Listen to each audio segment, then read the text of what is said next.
పూలు అనేవి ఎంత చక్కగా ఉన్నాయో. ఈ కనకాంబరం మొక్కలు పెట్టుకోవడానికి మనకి నల్ల మట్టి దొరికితే చాలా మంచిదండి. నల్ల మట్టి దొరికితే నల్ల మట్టిలోనే ఈ కనకాంబరం మొక్కల్ని పెట్టుకోండి.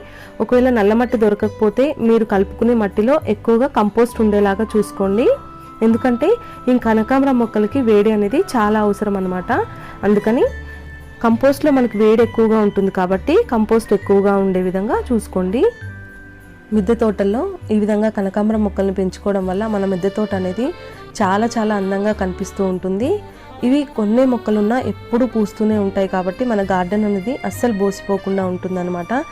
చూస్తున్నారు కదా ఎంత చిన్న బాటిల్లో కూడా ఎంత బంచెస్ లాగా ఫ్లవర్స్ వచ్చాయో. ఈ పువ్వులు ఎండాకాలంలో బాగా పూస్తాయి కాబట్టి ఆ ఎండాకాలంలో వీటిని మనం చాలా జాగ్రత్తగా కాపాడుకోవాలి. 10 to 12 అవర్స్ ఎండ అయితే సరిపోతుంది. అంతకుమించి ఎక్కువగా ఎండ తగిలే